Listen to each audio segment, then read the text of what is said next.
Let's talk about pedigrees in this video. So a pedigree is a genetic family tree that shows how a trait is prevalent in that family from one generation to another generation. So we use it to analyze the pattern, the mode of inheritance of a particular trait throughout that family. It can show the presence or the absence of a trait as it relates to the relationship among the parents, the offsprings and siblings. Right, so to track the expression, so it is used to track the expression of genetic conditions and disorders. So they are useful for assessing a person's likelihood for developing a genetic disease, for assessing an animal's value for breeding, and for determining the inheritance patterns of characteristics. So in pedigree, we analyze the crosses between the humans in that family or the matings between the animals in that species. Pedigrees are formalized ways of using a standard set of symbols to depict the family trees and lineage. Okay, so these are the the standard set of symbols used to construct a pedigree. So we use a circle with no filling at the center to depict normal female, an empty fill square to depict the normal male. A female with trait is sometimes denoted as affected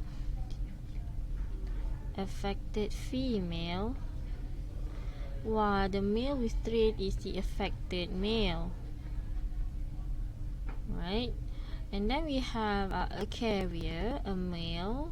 This is a male carrier, so it has one of the allele but does not express it. But we in your exam, we rarely use these two symbols because you have to determine yourself what are whether that person is a carrier or not based on the pedigree given to you.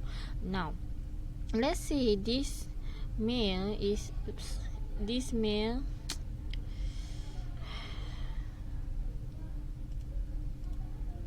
so sorry about that.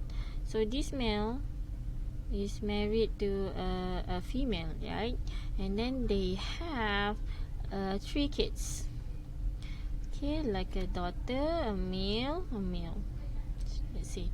So a pedigree shows one generation per row with the oldest at the top. So this is the first generation. The parental generation is the first generation. Just are given Roman numerals, so they have the Roman number 1, and then the kids, they are Roman number 2 generation.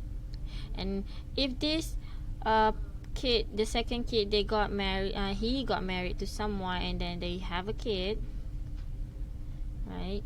Let's say all daughters, let's say. So these are the third generation, and so on. If they got married and they have, so dia akan bertambah lah 4, 5, 6 dan seterusnya. And then individuals within a generation are given Arabic numerals. So this is person number 1, person number 2. For this generation, 1, 2, 3, 4.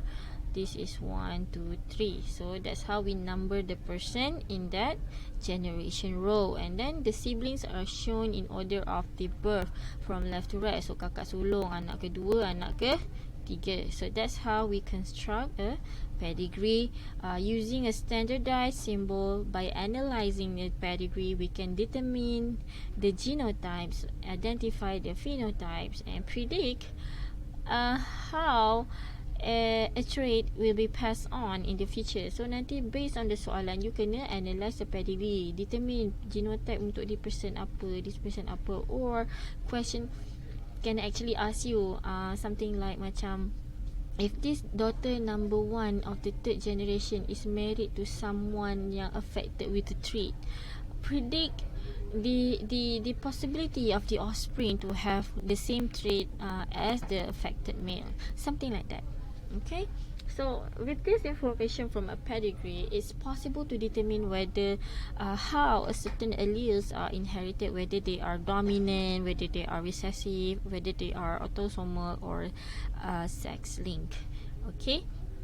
So why do we construct a pedigree? It's because because it can provide a concise and accurate records of families. They are helpful in following and diagnosing heritable traits. Kita boleh tengok patterns disease that family tu macam mana dia inherit, setiap generation ada ke tak, is it genetic, is it genetically passed on, or is it obtained from due to environmental factor.